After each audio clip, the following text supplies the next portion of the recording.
부동산이 이렇게 나쁨에도 불구하고 부동산을 적극적으로 부양하지 못하는, 그리고 재정을 적극적으로 투입하지 못하는 이유는 과잉 공급이기 때문에 그래요. 과잉 투자에서 비롯된 거죠. 통상적으로 국가 경제의 어떤 투자율이라고 보면 한 20에서 많으면 30% 정도가 대체적으로 뭐 선진국이나 뭐 이런 우리나라와 같은, 근데 중국은 소위 말해서 투자율은 40%를 넘어왔습니다. 그래서 중국 입장에서는 이렇게 과잉된 설비라든지 유휴 설비, 부동산 이런 것들이 좀 복합적으로 작용을 하고 있기 때문에 조절을 하는 과정에서 구조 개혁이 필요하다. 뭐 이번 주 내지는 뭐 3월 초에 있을 양회까지 쭉 이어지는 어떤 정책 모멘텀이라고 생각을 하고 있고, 특히나 그 정책 모멘텀들이 시장에 집중되어 있다면 낮아져 있는 밸류에이션과 이 가격 메리트를 기반해서 시장은 조금 중국에 대해서는 조금 반등할 수 있다. SK증권 리서치센터의 안영진 연구위원 함께합니다. 어서 오세요. 안녕하십니까? 네. 위원님 오늘 뭐 하루 또 미국 시장도 쉬어가고 해서 네, 지난 한 주의 흐름, 최근에 여러 가지 좀 큰 그림에서 네. 짚어보는 시간 가져보면 좋을 것 같습니다.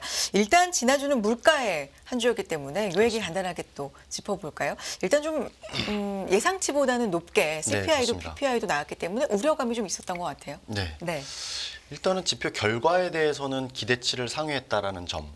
그렇지만 전체적으로는 그 소위 말하는 디스인플레이션이라고 해서 상승률이 둔화되는 흐름은 이어졌다. 네. 이 두 가지 틀 속에서 봐야 될 것 같은데, 결국 시장 반응은 예상치를 넘어섰다는 점에 포커스를 두고 주가는 한번 조정을 받았고 또 금리는 한번 튀었고 뭐 그런 현상이지만, 결국은 큰 틀에서는 이러한 뭐 디스인플레이션이 지속될 거다. 이 틀에서 앞으로를 좀 보는 게 좀 적절하지 않나라는 생각이고, 일각의 우려가 이제 이러다가 다시 이제 인플레이션에 대한 재점화 우려가 뭐 통화 정책을 비롯해서 뭐 경기도 뭐 마찬가지로 조금 더 우리가 기대하는 것보다 조금 나쁜 방향으로 또 흘러가지 않을까라는 걱정을 하는 것 같아서, 그런 부분이 물론 배제할 수는 없습니다. 배제할 수는 없지만 제가 볼 때는 뭐 크게 걱정하면서 볼 필요는 없을 것 같다. 물가가 이렇게 확인이 되고 보니까 FOMC 때 파월 의장의 기자회견에서 했던 발언들이 네. 어떻게 보면은 금방 좀 증명이 금방금방 되고 있는 셈이잖아요. 그렇죠. 좀 더 확실한 네. 데이터를 우리는 네. 보고 싶다, 필요로 네. 한다. 굉장히 강조했었는데 네. 실제로도 좀 울퉁불퉁한 흐름으로 네. 가고 있다라는 생각도 들고요. 그렇게 보는 게 참 마음 편하죠. 일단 정책 당국이 강조했던 부분을 시장이 앞서갔기 때문에 정책 당국은 의뢰 뭔가 앞서갔던 거를 좀 되돌리기 위해서 저런 말을 할 거야. 네. 근데 실제 뚜껑을 까보니까 그래 이렇게 흘러가는구나 라고 했는데, 결국은 지금 뭐 말씀드린 것처럼 지난 11월, 12월 때 왜 그렇게 시장 금리가 많이 빠졌었나, 네. 무엇을 기대했었나 생각해보면 연준은 돌아설 거고 조기에 금리 인하를 할 거고 경기는 나쁘기 때문에 뭐 이런 논리 구조였거든요. 근데 그게 사실 경기단에서 보면 최근에 발표되는 지표들은 상당히 견조하고 인플레이션도 그렇게 희망 회로를 돌리기에는 좀 울퉁불퉁할 것 같고, 이게 어떻게 보면 과도하게 인하 기대를 형성을 하면서 소위 말하는 앞서갔던 그야말로 투자자들의 생각이 점점 이제 괴리를 좁히는 또는 이제 정상화되는 그런 과정에 있어서, 만약에 시장과 기대가 앞서갔거나 너무 많이 올랐다면 그게 정상화나 괴리가 좁혀지는 과정에서는 약간의 뭐 조정의 빌미는 될 수 있다라는 생각이고, 시장 금리가 너무 많이 인하 기대를 반영해서 빠졌다면 그거는 자연스럽게 되돌림의 과정이 필요하다라고 보고 있고, 그렇게 어떻게 보면 연초부터 시장 금리가 조금씩 반등하고 있는 건 결국 그러한 기대에 대한 되돌림, 그런 것들이 매크로 지표에 반영되는 것 중에 하나가 지금의 이 인플레이션 지표다. 이렇게 보시면 좋을 것 같습니다. 실제 지금 3월 조기 인하 기대감이 거의 대세는 6월 이젠 거의 정도까지 없죠. 네. 네, 밀려 있는 상황인데, 연준 입장에서도 서둘러서 금리 인하를 할 필요성을 여러 가지 조건을 봤을 때는 지금으로서는 좀 못 느끼지 않나라는 그렇죠. 생각이 드네요. 이미 뭐 지난 FOMC 때 뭐 했던 코멘트의 저의 제목은 이거였던 네. 것 같아요. 급할 거 없다. 연준은 급할 거 없어 한다. 뭐 이런 코멘트였던 것 같은데, 연준은 뭐 여러 가지 형태로 이제 뭐 경기에 대해서도 아까 말씀드렸죠. 경기는 나빠지고 인플레이션은 훅 떨어질 거기 때문에 연준은 금리 인하를 조기에 단행할 거다라고 하는 많은 시장 참여자들의 기대. 그렇지만 연준의 생각은 경기 그렇게 안 나빠질 걸. 인플레이션 둔화는 되지만 그렇게 울퉁불퉁할 거기 때문에 너무 낙관적인 기대를 막 몰아붙이기에는 좀 무리가 있을 걸라고 했던 내용이죠. 그래서 뭐 그러다 보니까 이제 뭐 연준이 생각하는 것들 뭐 요게 이제 쭉 이제 흘러가면서 조금 반영을 시켜가고 있는 거라고 보고 있습니다. FOMC 회의록이 또 이번 주에 공개가 되는데 여기에서도 실제로 어떤 내용들이 좀 논의가 됐는지 인하 시점이라든지 어떤 폭이라든지 아니면 큐티에 대한 논의 이런 것들도 좀 어느 정도까지 진전이 됐는지 확인해 볼 필요가 있을 것 같습니다. 회의록에서의 포인트가 있다면 어떤 부분 좀 봐야 될까요? 아무래도 뭐 이미 나올 건 다 나왔죠. 네. 나와서 우리가 세부적으로 확인해 볼 거는 어쩌면 이제 우리가 기대하는 거 아니면 시장이 기대하는 것과 연준이 생각하는 것과의 다른 점을 어떤 힌트를 얻을 수 있는가가 좀 포인트일 것 같아요. 대표적으로 보면 우리가 알고 있는 사실은 연준 내부에서도 의견이 좀 갈리고 있다라는 거. 어쩌면 시장은 앞서갔던 거에서 연준의 컨센서스는 그렇지만은 않다라는 거. 그래서 내부적으로 어떤 포인트 내지는 인플레이션과 경기에 대해서 어떤 판단을 하는지에 대해서 좀 구체적인 이야기를 좀 나눠볼 필요가 있을 것 같고 좀 중요한 것 중에 또 하나는 뭐 큐티 말씀하신 큐티에 대한 논의가 사실 연준에서는 테이블로는 꺼냈다고 이야기는 했어요. 네. 그렇지만 구체적으로 논의하는 거는 3월 달부터일 거다. 근데 이미 테이블로 꺼냈다는 건 이미 이제 소재화가 됐다라는 얘기고 거기에 대해서 계속 뭐 많은 분들이 분석을 하고 계시고 시장에도 점차 반영되는 거지만 연준의 재무제표상으로 뭐 RP라든지 뭐 이런 단기 유동성의 어떤 줄어드는 그러니까 지난번에 나와서도 말씀드렸던 것 같은데 대차대조표는 한쪽이 다른 쪽과 같은 방향으로 움직여야 됩니다. 근데 이쪽 자산 계정에서 양적 긴축을 하고 있다라는 얘기는 자연스럽게 이쪽 부채 계정에서도 더 빠져야 된다라는 얘기인데 이쪽에서는 흔히 뭐 TGA 계정도 있고 역RP 계정도 있고 뭐 지준의 개념도 있지만 이게 만약 지금 역RP 계정이 쭉 빠져서 다 소진이 되면 소위 말하는 그야말로 유동성을 의미하는 지급 준비금이 이제 빠져야 되는 수순이에요. 근데 이렇게 되면은 시장에서 어떤 유동성 우려가 발생할 수 있기 때문에 그걸 미연에 방지하기 위해서 이쪽 자산 계정에서 이 양적 긴축을 좀 줄이는 조치 이거를 하냐 마느냐 한다면 언제 하느냐 이게 지금의 어떤 화두였고 연준이 이 결정을 빨리 조기에 시행을 해주면 시장 입장에서는 편안할 이슈있거든요.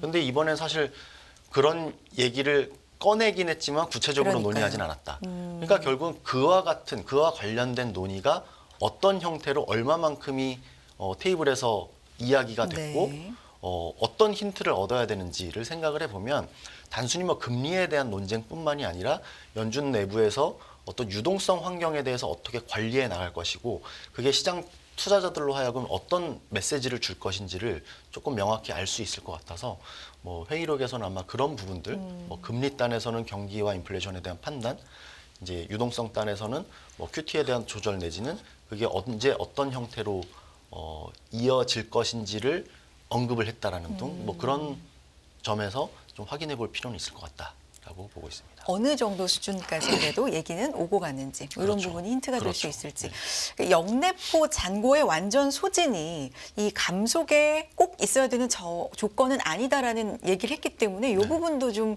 관심을 모으고 있는 것 같아요. 역내포 잔고가 줄고 있다는 부분에 대해서 많이들 몇 달 전부터 우리가 관심을 네, 좀 네. 두고 있지 않습니까? 네. 네. 그러니까 뭐 이해하고 계시기도 하고 좀 어려운 뭐 주제이기도 하기 때문에 역내포라는 거는 연준이 채권을 발행을 해서 시장의 어떤 유동성을 그러니까 시장에서는 시중은행 입장에서는 뭐 대출을 할 수도 있고 뭐도 활용을 할 수가 있는데 뭔가 그냥 나는 연준의 적절한 금리를 받고 중앙은행에 예치를 할래. 그게 이제 지급준비금이 될 수도 있고 그게 단기적으로는 역RP 그러니까 환매 바로 이제 뭐 이게 단기 자금입니다. 하루짜리, 뭐 7일짜리, 2주짜리 이렇게 있는데 결국은 그게 중앙은행에 맡기는 게 나는 신경 쓸 뭐 골치 아플 거 네, 없고 네. 그냥 적절한 이자만 얻기 위해서.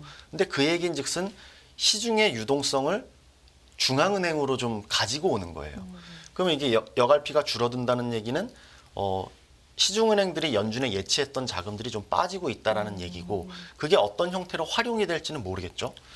그 상태에서 이게 소진이 되고 나면 시중은행은 시중은행대로 뭔가 활동을 하겠지만 연준 계정 내에서는 대차제표를 맞추자는 차원에서 보면 여갈피 계정이 아니라 다른 계정에서의 뭔가 조정이 필요한.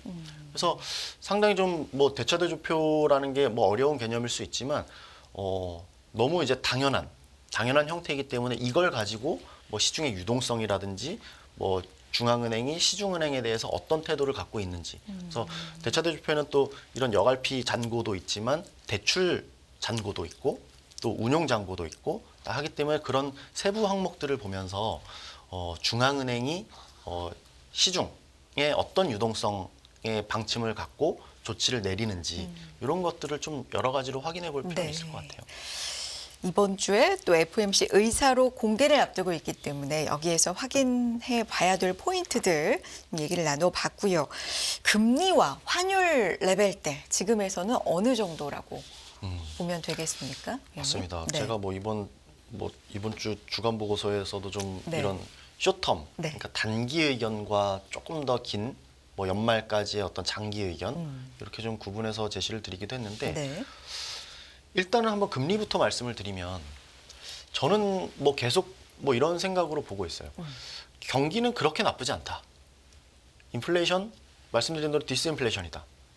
뭐 이런 상황 속에서 저는 뭐 계속해서 뭐 지인들과 논의하는 과정에서도 너무 이 시장이 과도한 금리 인하, 빠르고 많은 폭의 금리 인하를 금리나 주가나 하여튼 금융시장에 선반영시킨 게 아닌가라는 생각을 늘 하면서 관찰을 했고 결국은 그 괴리가 좁혀지는 과정은 반드시라고 하면 좀 네네. 과장되지만 그게 좀 불가피하게 필요할 것 같다. 필연적으로. 그래서 네. 단기적으로 보면 연초부터는 좀 시장 금리가 좀 올라야만 하는 아. 상황이 올 것 같다라는 생각을 좀 하면서 관찰하고 있는데 네.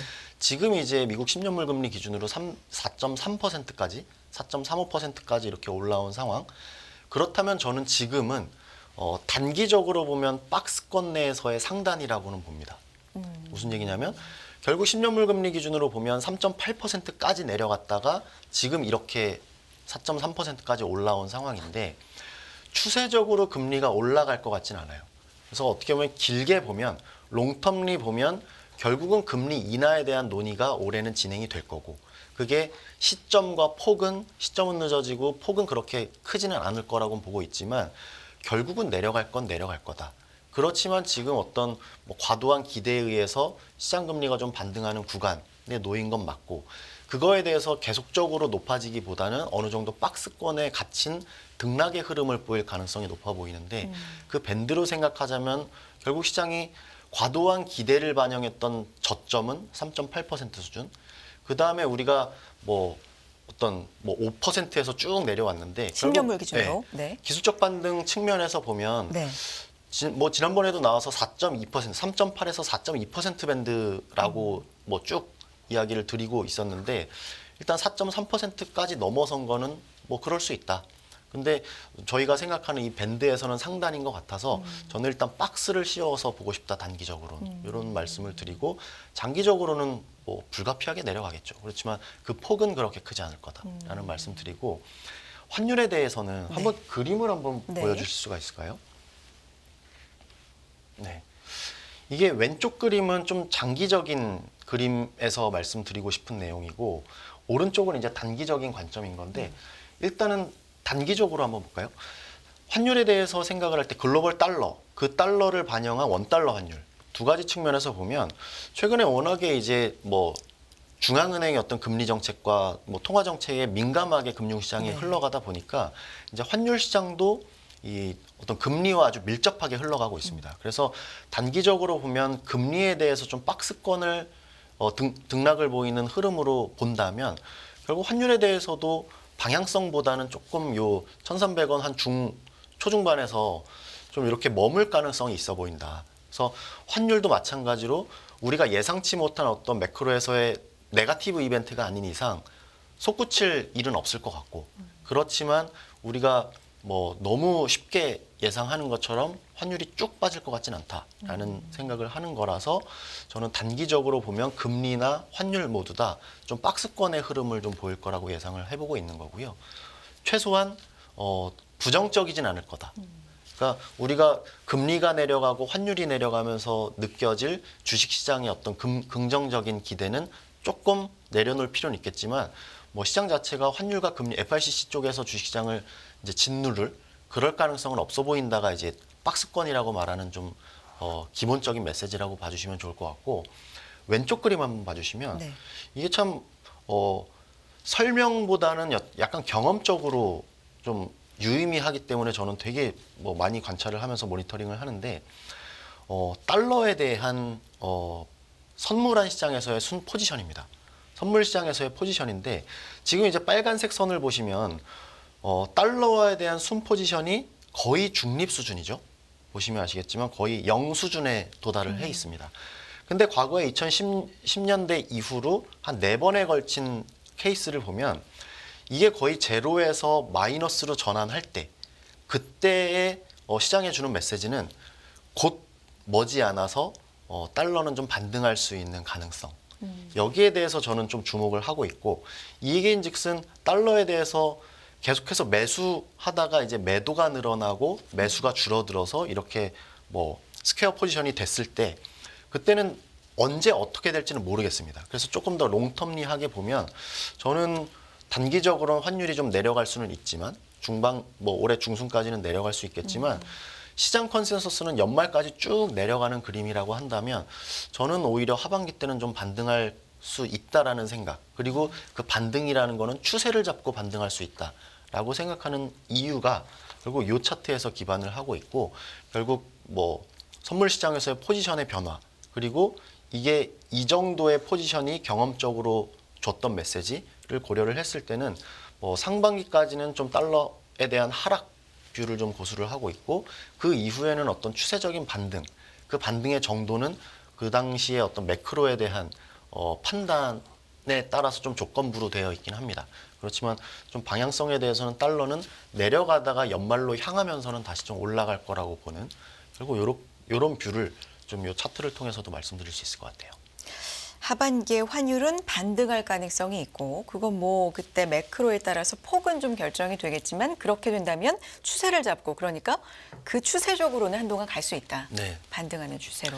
결국은 뭐 네. 환율과 주식시장을 완전히 1대1 매칭할 수는 없지만 주식시장에 대해서 보통 뭐 이익에 대한 함수, 뭐 밸류에이션, FICC 뭐 등등을 생각해 보면 그 중에서 FICC의 요인으로 보자면 저희가 주식시장에 대한 뷰 자체를 하반기보다는 상반기 때 조금 더 좋게 보는 이유도 결국 뭐 FICC 쪽에서 특히나 환율 쪽에서 달러 약세를 기반으로 한 어떤 외국인의 우리 국내 유입 수요 이런 것들 그리고 위험 자산은 결국 달러에 대한 좀 반비례 현상을 좀 보이는 경험적인 사실을 근거해 보면 환율에 대한 뷰 자체가 상반기 때 어떤 주식시장과 위험 자산에 대해서 조금 더 공격적으로 할 필요는 있다.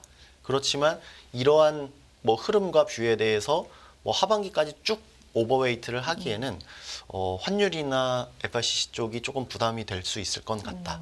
뭐 이런 생각을 좀 하고 있는 거죠. 알겠습니다. 또 짚어볼 이슈가 오늘 같은 경우는 중국 대출 우대금리 결정이 있잖아요. 이게 사실상 뭐 중요한 이 금리 쪽에서의 결정인데 이 부분 그리고 전반적으로 중국 시장에 대해서는 또 어떤 관점 갖고 계신지 궁금합니다. 일단 저희는 단기적으로는 중국에 대해서 좋게 봅니다. 좋게 보고 좋게 본다는 건 어떤 뭐 주식이 올라갈 주식시장이 거라고 반등할 것 같다라는 말씀이고 네. 중국의 매크로는 어렵죠. 경기 현상. 그러니까 부동산 어렵습니다. 네. 디플레이션 압력이 높습니다. 그리고 소비를 비롯한 내수가 좋지 않습니다. 환율에 대한 불안 심리가 좀 있는 것 같습니다. 네. 종합적으로 봤을 때 중국에 대한 매크로는 나쁩니다. 그런데 그렇기 때문에 시장은 또 많이 내려갔죠. 주식시장은 뭐 남들 반등할 때도 못 내려가고 뭐 거의 2, 3년에 걸쳐서 쭉 추세적인 하락세를 보이는 이런 상황인데 그러면 이제 항상 이 시점에서 그럼 어떻게 해야 될까가 나와야죠. 그럼 중국 당국 입장에서는 큰 틀에서는 뭘 원하고 있고 지금은 그럼 어떻게 해야 되는지를 생각을 해보면 중국은 결국 구조개혁을 하는 게 중장기 과제이죠. 어찌 보면 부동산이 이렇게 나쁨에도 불구하고 부동산을 적극적으로 부양하지 못하는 그리고 재정을 적극적으로 투입하지 못하는 이유는 과잉 공급이기 때문에 그래요. 그래서 궁극적으로 그러니까 구조개혁이란 얘기는 과잉 공급을 적절하게 수급의 어떤 균형을 맞추는 방향으로 이끌어가는 거고 뭐가 공급이 과잉됐다는 겁니까? 부동산? 제조업도 그렇고 제조. 부동산도 그렇고 결국 과잉 투자에서 비롯된 거죠. 중국 경제는 지난 20여 년에 걸쳐서 양적 성장을 하는 과정에서 통상적으로 국가 경제의 어떤 투자율이라고 보면 한 20에서 많으면 30% 정도가 대체적으로 뭐 선진국이나 뭐 이런 우리나라와 같은. 근데 중국은 뭐 이미 좀 내려오곤 있지만 중국 경제의 투자율, 소위 말해서 투자율은 40%를 넘어왔습니다. 그러면 결국 투자라는 건 미래를 위한 투자인데 미래에 어떤 수요가 뒷받침될지는 모르지만 일단은 투자를 나선 거죠. 성장을 시킨 거죠. 그렇지만 그 유휴 설비에 대한 것들, 그거에 대한 결과물이 사실 남들은 지금 인플레이션 때문에 힘든 시점에 오바케파로 디플레이션 환경에 접어든 것도 이거는 이러한 과잉 공급을 줄여나가는 과정에서 어찌 보면 쉬운 얘기로 뭐 떨이 처분을 해야지 있는 물건을 팔 수 있는 거죠.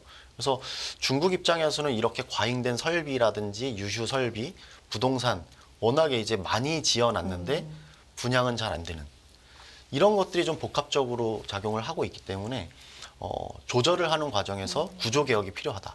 근데 그러다 보니까 경기가 너무 안 좋기 때문에 뭔가가 대응이 필요한데 거기에 대해서 어떤 적극적인 경기 부양보다는 지금 이미 뭐 연초부터 시작이 됐지만 미시적인 시장 대응부터 하고 있는 것 같아요.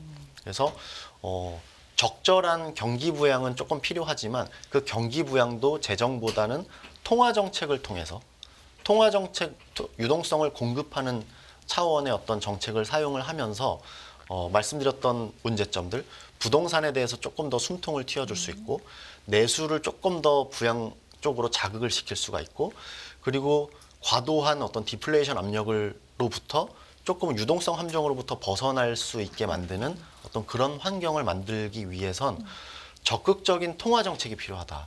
그래서 이거는 어떤 과잉에 대한 조정과도 조금은 다른 결에 있는 거기 때문에 이러한 금리 인하 1월 달에는 지준율 인하를 했었고 또 단기 유동성을 공급했고 지금 시장에서 기대하는 것처럼 기준금리에 대한 인하 기대가 자연스럽게 형성이 되어 있죠.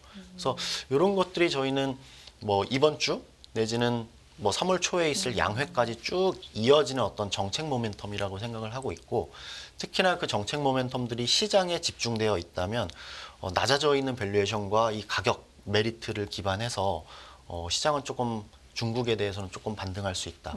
그럼 결국 중국과 관련된 뭐 우리 입장에서의 수혜 섹터를 한번 선별해 보는 것도 괜찮을 것 같다라는 생각을 하고 있습니다. 근데 주식 경제 전반적으로는 지금 안 좋은 게 뭐 산더미처럼 쌓여 있지만 주식 시장 측면에서는 반등할 수 있는 바닥을 좀 다진 그렇죠. 면이 있다라는 말씀이신데 사실 이 기준금리는 사실상 인하는 하고 싶은 마음은 굴뚝 같아도 좀 힘들 수 있다라는 게 이번 정책 결정에서는 좀 분석이 많아요. 왜냐하면 외국인 자금 유출 이런 그렇죠. 부분도 굉장히 신경을 쓰기 그렇죠. 때문에 어떻게 보십니까? 그게 앞서서 말씀드렸던 환율에 대한 불안이기도 합니다. 중국 입장에서는 금리를 내려야만 한다면 뭐 이런 뭐 매크로 수요 부양, 뭐 부동산 안정 뭐 다 좋지만 이 환율 금융 시장에서의 어떤 환경도 생각을 할 수밖에 없어요.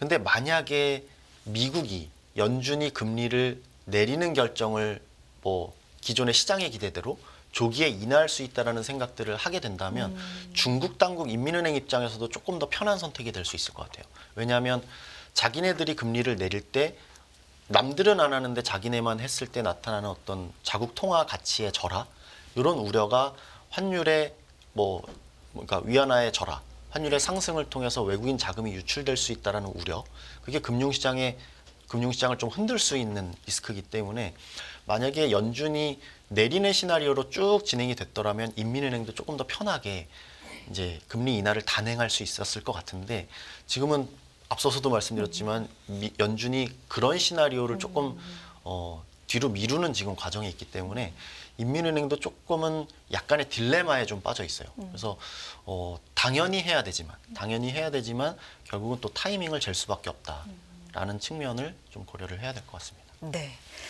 중국에 대한 얘기 짚어봤고요. 이제 하루 휴장 후에 또 다시 시작을 하게 될 미국 시장 얘기를 좀 해보겠습니다. 굉장히 미국 시장 뭐 잘 간다라는 거는 새삼스럽고요. 다 알고 계시고 이 회복 탄력성도 상당히 좋은 것 같아요. 뭐 때문에 좀 흔들리는 게 있어도 금방 회복해내는, 그래서 최고점 다시 경신해내는 뭐 이런 탄력성도 굉장히 좋은 것 같은데 어떻게 보십니까? 고점 계속 좀 높여갈 수 있을까요? 저희는 일단은 뭐 미국 상당히 좀 긍정적으로 봅니다. 일단 긍정적으로 보고 미국이 왜 이렇게 탄탄할까? 조정폭도 짧고 얕고 다시 또 상승세를 이어가는 그 배경 중에 몇 가지는 가장 중요한 건 펀더멘털이겠죠. 그러니까 경제 차원에서는 경제 지표가 짱짱하다. 고용 지표도 그리 나빠지지 않는다. 그러니까 소위 말하는 골디락스 흐름이 이어지는 가운데 상장사들의 실적 추정 내지는 그 이후의 어떤 가이던스 이런 것들이 괜찮아요. 그리고 거기에 덧붙여서 엔비디아를 주축으로 하는 AI에 대한 컨셉이 작년에는 어떤 기술력이 태동을 하면서 기대감으로 올랐다면 실제로 이제 실적으로 찍히고 있고 엔비디아만 시작이 작년에 엔비디아를 필두로 했지만 그 이후에 뭐 AMD라든지 또 한창 주가를 드높이다가 엊그제 뭐 20% 빠졌던 뭐 슈퍼 마이크로 컴퓨터 같은 이 AI라는 이 테마를 가지고 실제 비즈니스가 이루어지는 것들, 결국 그 여파 내지는 같은 밸류체인 하에서 우리 시장에서는 하이닉스가 뭐 사실 52주 신고가를 찍기도 하고 뭐 계속 이렇게 진행이 되고 있는 게 결국은 그 AI라는 기술과 그 비즈니스를 선도하는 미국의 유수의 기업들, 뭐 마이크로소프트도 마찬가지고요. 뭐 그러한 기업들이 결국 유효하기 때문에 그러한 테마가 유효하기 때문에 어떤 미국은 워낙에 그 매그니피센트 뭐 세븐을 통해서 상승세를 높여왔지만 뭐 여전히 그 힘은 유효하고 이런 와중에 이제 이번 주가 분기점이 되겠죠. 엔비디아 실적 발표가 있기 때문에 잘 나올 거는 누구나 다 알고 있을 것 같아요. 근데 눈높이겠죠. 결국은 눈높이고 가이던스에 대해서 어떤 정도의 톤으로 이야기를 할지.